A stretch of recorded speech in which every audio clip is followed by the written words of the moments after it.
Hello, ladies, gentlemen, and Gothamites. It is I, am Mighty Sophia, here to break down for you guys the latest episode of Gotham. We are talking about the blind fortune tellers, so spoiler alert before we dive into the mad thick of things, as I will be bearing all in this review. And without further ado, let us dive into the boiling vat of acid that was this episode.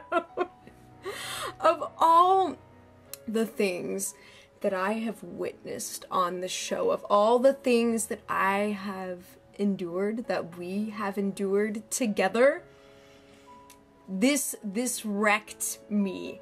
This wrecked me in the most bizarre way, because I can't tell if I loved this episode or loathed everything that it stood for. Namely because it was an absolute frenzy. It was a freaking circus, and to top things off, you know, we kicked it off with a literal circus. And the episode itself just felt like a circus because we were leaping from character to character, from completely bizarre situation to the next completely bizarre situation, and of course, isn't that the kind of thing that we should have gotten used to with this show? And yes, but then also there's a whole new level that I did not know could be reached, and it was. And so I'm gonna do my best to explore these things with you guys. I do not know how capable I am as a human being as I'm trying to pick up the shattered pieces of my psyche, but so we have quite a few matters to discuss. I literally don't know where to begin. That is just the place where I am at with everything that I just witnessed. I don't know where to begin because there were so many gargantuan, colossal beasts of storylines competing for my attention that here I am just kind of in the wreckage of my existence, and I'm really not sure, but I'm gonna, let's take it from the top. Let us talk about that fabulous red herring of the Joker, okay? So there are pretty much two camps on the issue of what we witnessed tonight with the character of Jerome. Camp number one is like, okay, they just gave us the freaking Joker, and at however old this guy is, whatever, 14, 15, what have you, he's already the Joker himself. Now, there's the other camp, which is where I am at, because I cannot possibly accept this as reality. There's the other camp that says that this is a giant red herring because the obviousness is glaring. It's too much. It's too much for anyone who has any kind of sense to think that this is the way that you introduce the Joker. And allow me to explain. Now, there are a myriad of origin stories explaining how the Joker came to be. And thus, I really don't think it's fair for me to sit here and say like, oh, well, that can't be the way.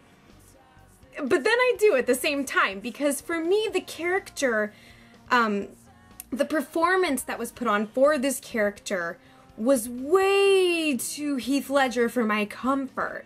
I mean, I read a couple reviews before I sat down to make this vlog myself, and there was a few people that were actually quite taken with the performance and who did inevitably compare it to Heath's, because he is the last actor who did a live portrayal on the screen of the Joker, and it is one that has been etched into our very beings, and it's probably part of the reason why a lot of us are watching this show, because of this iconic world that we got to experience in The Dark Knight. Say whatever you shall about the other movies, there's something about The Dark Knight that has always stayed with us, and I think always will. Now, so I hate to be that person who's just like, oh, they're trying to front on Heath Ledger. Oh, they're trying to front on Heath Ledger. Like, everybody's trying. But it still really is such sacred territory, and he had such a definitive, coherent style. I mean, it's ironic to say coherent because we're dealing with Joker, but nonetheless, the iconicness of it comes from, how cohesive, how singular, how brilliant, and how all the pieces of that performance fit together. And when we see that switch where Jerome owns the fact that he killed his nagging whore mother, it all just feels so wrong. Like, I just sat there completely beside myself, and not because I thought, oh my god, this is the Joker, but because they're trying to distract us with a character that is so overwhelmingly the Joker that he can't possibly be. And so that's kind of the conundrum. That's the catch-22 that I think we're all kind of caught in, those of us who watched this tonight. Like, could it be? Could it please not be? Because I can't fathom that. I can't. And we see, and when you look at that in comparison to where Bruce Wayne is at, it's just unbelievable. It can't be. Like I said, there's a lot of different stories explaining how the Joker got to where he is, and here's what's really crazy, is next week is the Red Hood, right? If I'm not mistaken, the Red Hood was the Joker before he was the Joker, before Batman cornered him and he jumped into the acid and he came out disfigured and decided, like, hey, what's sanity good for anyway, you know? So that's a thing. Could that also be a red herring? I'm not sure, but I am quite convinced that what we saw tonight was a red herring. And while I believe one of the creators of the show released a statement saying that the beginning of the Joker's story started in this episode, like I said, though, they've got to be smarter. They've got to. I mean, just for as crazy and ridiculous as this show can get, like, I believe that there has to be some method to the madness of bringing the Joker back to the screen. That's not something you can do willy-nilly, and you can't. I mean, here I am sitting here saying you can't. But that's the world. You actually can. You can do anything. And I'm just I'm so violently opposed. As like, no, you cannot. But they can. And I think that is the true source of my, the desolation of my soul in this moment. Yeah. So that's a thing. That's a thing. But it was, gosh, I don't even know. So we got to meet the parents of Dick Grayson, okay, part of the Romeo and Juliet on the Road show. We have the clowns and the trapeze artists. They've been locked in this feud that's lasted since before the Great War. It's not even World War I, it's the Great War. So clearly, you know, it's the whole bad blood business, but everybody treats this ancient split as if it is something that continues to inform every action and every dynamic, and they've completely built up this entire conflict. You know, it's standard stuff. And then in the end, we see the two come together, the Romeo and the Juliet, who shall birth Batman's future sidekick, if that's where we're headed. Yeah, I mean, look it up. Dick Grayson, Robin, you know, look up the story, because I knew that Dick was the youngest son of the Flying Graysons, which is what we witnessed here.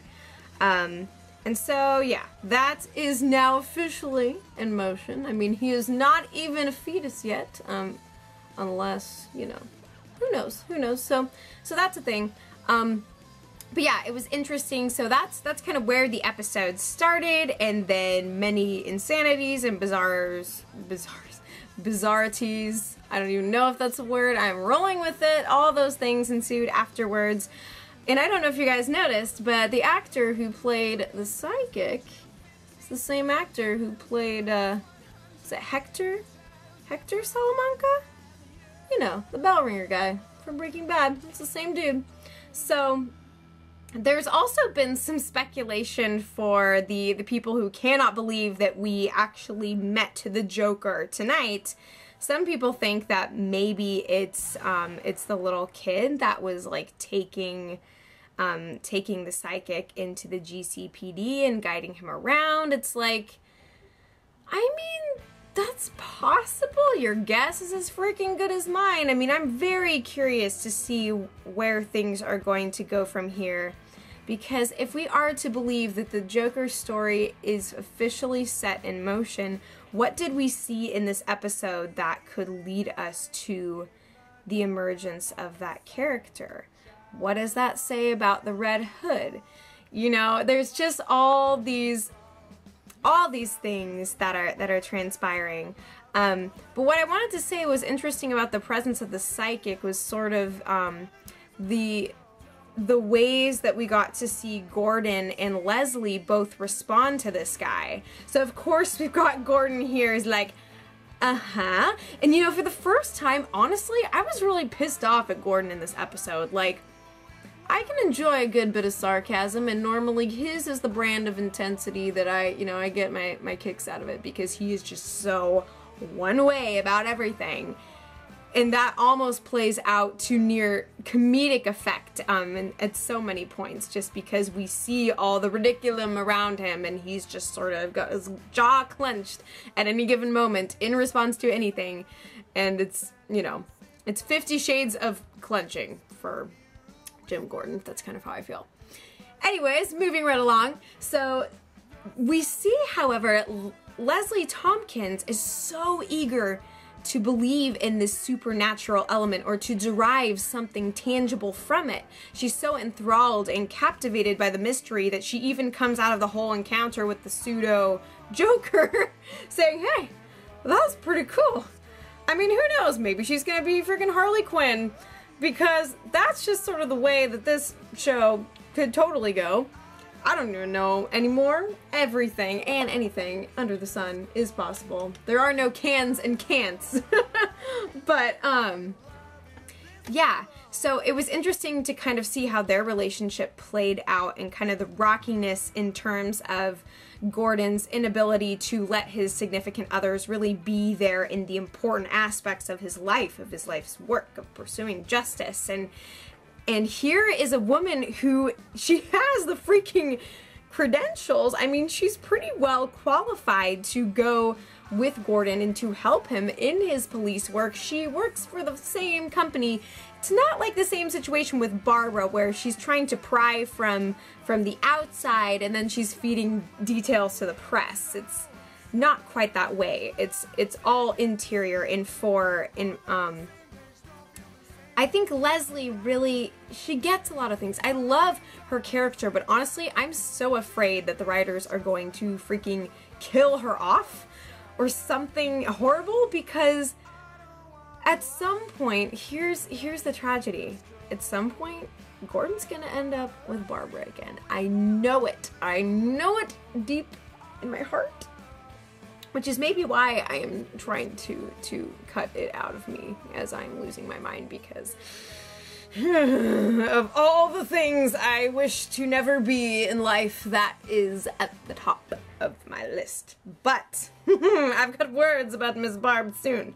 Don't you worry, I got barbs for Barbara, okay? Anyway, I am very afraid that Leslie's going to end up getting killed off, because she's not afraid, unlike Barbara. Barbara was too afraid, and so she ran right to her ex-girlfriend's bed. Leslie, on the other hand, is very beguiled and intrigued by this world, and she's willing to open her mind to all the chaos, to consider every angle, and in that way, I think that she's the perfect kind of partner for Gordon, because he is, I mean, for all the arguable good that he does, and for as intelligent as he sees things precisely the way that he wants to see them. And in this kind of situation, it required a bit of open-mindedness to really pry into the situation at hand. And what we ultimately uncovered, of course, was this very twisted father-mother-son dynamic, kind of a psycho caliber, if you will. Psycho with a little pinch of the jokester thrown in there. Again, I have not the slightest. It's gotta be a red herring. A red herring with flaming red hair, just to, you know, further play up the literalness here. But yeah, that's just the way that I'm thinking right now. I did love so much with every fiber of my being. Of course that Like, okay, my thoughts are doing backflips and catapulting off of invisible cliffs, and I can't make them do things. Anyway, that moment. So finally, Gordon and Leslie have a little bit of intimate time, and Barbara gets to walk in right at the beginning of the fiesta. that was satisfaction for me. You should have been there. You missed a legendary moment in my life. Like, I mean, TV is as close as it gets to me for, like, watching sports. I jumped up. I was screaming. I was trash talking, and it felt so good. So good. I mean, I knew that something of that caliber was gonna happen at some point, but again, it was just like everything in this episode that you thought would like maybe happen in the next episode, it all just kind of happened at once.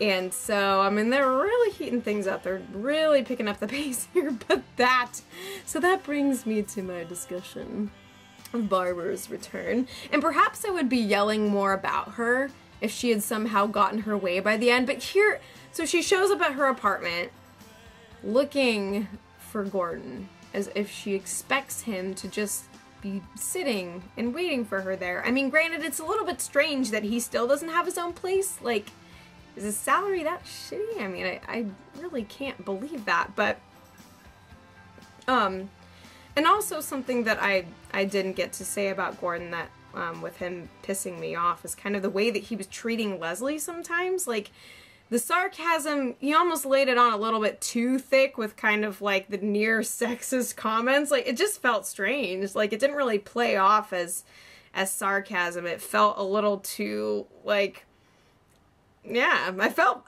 legitimately uncomfortable from that. So, I mean, apparently they worked that out. And I think that Leslie knows who she is and she's comfortable with who she is. And Gordon's going to have to figure out if he can accept her for everything that she is and in her complexity. I'm so sorry. How can you listen to me right now? I can barely even make speech, make the words. Anyways, so Barbara stumbles in. She is plastered. And of course she finds Kat and Ivy chilling in her loft, and she's like, okay, ladies, dress me up. Let's do this thing. I'm gonna show up. And he's gonna be like, oh, girl.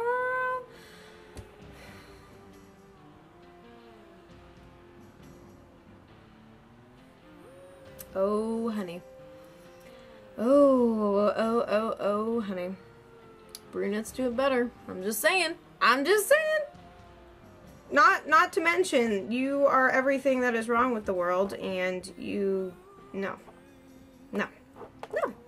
And of course, they don't even, like, the writers have done so little to make us care about her as a character. At least now she has some kind of position. Now she knows, and we get to see what decisions she's going to make in light of this new information that she got to witness firsthand, which, just a little gift for you. Anyway, so there's much happiness and celebration in that department for me. I need to say real quick, too, what is happening with the Penguin right now? Because he went from top dog to, like, bottom feeder. I mean, he is running this club into the ground, which is quite ironic considering that, at least in the canonical comic future, he's going to be the proprietor of the Iceberg Lounge, ladies and gentlemen. I hope you guys know that name. And here he is now with his little umbrella Ella, listening to his mom sing and killing guys that boo her off the stage. Like, oh, it's just quite sad. Like, does he have the tables have completely turned. Because we go from Penguin being the man with the plan and Mooney just kind of like slipping her way through to the complete opposite situation where Mooney is in like the pit of hell, or in what I think is the Dollmaker's dungeon, and she has got throngs of people with like missing body parts that are all rallied around her and at her beck and call and believing that they are all family, which is like, okay, all right. Nothing about the situation that these people were in would leave me to believe that they would just, I don't know. But anyways, so we just see this total bizarre reversal, which when Mooney makes landfall again, what's that gonna spell out for Penguin? What's that gonna spell out for Falcone? I mean, I think we're really gonna see some bloodshed at some point, but here he is. He's got this place, and it could be a position of power, but he's found absolutely no way to establish himself, to make himself a respected authority. It's almost like Falcone is giving him this little like plastic Fisher-Price playhouse, and he's like, here, do something, and this is the result. I have a hard time believing that this, you know, for everything that we've seen Penguin endure, there's gotta be something in the back of his mind. I mean, he's freaking sitting up on his own stage playing Heart and Soul to a table of like 5 people in this entire establishment, which we saw Mooney running pretty well. You know, I gotta hand it to her. For as frustrated as I am with Fish Mooney's plotline, like, she's going somewhere, at least, and who has the Penguin enlisted, you know? Now, of course, we have a new element that arrives in the form of Victor Zsasz, which, quite frankly, I continue to become more and more perplexed by his character, because, so, with Victor Zsasz in the comics, what he does as a serial killer is he kills people and he puts them in lifelike poses, and he calls them his zombies, and says that he is liberating them from the confines of life. And so it's almost as if it's like they're making a parody of the actual Victor Zsasz, because he brings Butch back from the dead and turns him into a little dancing monkey. Like, that's really quite funny. Like, I can't tell if I'm really just offended and fed up with what's transpired with Victor Zsasz, or if this is all just some bizarre precursor to what he ultimately chooses he wants to do with people. Like, he says that he just takes him into his basement and worked on him like a freaking motorcycle. Like, who is this guy? I don't understand. Is he a magic man? Is he could join the circus and go flying with the Graysons, you know? I'm just trying to keep an open mind here, you know? Just letting my little inner Leslie Tompkins shine. Follow the psychics wherever they go. Yeah, but I don't know. I was watching with my brother, and I just looked at him and was like, what is happening?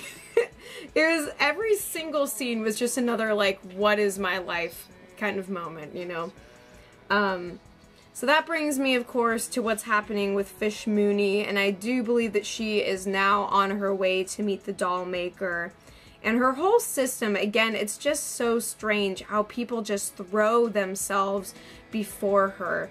What is the true source of her power? That's something that we as the audience, I don't think, fully grasp yet. And I want to see what happens when there's an uprising against her, because there's this magnetism about her character that just immediately inspires everyone to loyalty, to the point that she's almost like kind of a Mary Sue. If you guys understand that trope, you know, basically the Mary Sue is this character where, to put it in brief, everything kind of goes right for them because they're Mary Sue. There's really not a whole lot of explanation for why and how, and you know, it's just her whole rise to power was very implausible to me, and it's disturbing to see how, like, the Penguin should be on his rise to power, but he's almost sunk lower than he's ever been before. Lower than he was when he was freaking holding the umbrella above Fish Mooney's head. Like, and I mean, I don't know if that's kind of their concept of pacing, like drag the characters back, like they go like step forward 10 steps back kind of thing, so that way there's enough, like, you know, here's the show itself, and here's like season 1, season 2. Like, I don't know what to expect, but I think that was a very, very interesting reversal. We get to see little Bruce doing some serious business with his company, and he was like just short of firing everybody in the room. That was pretty fun. I'm proud of the guy.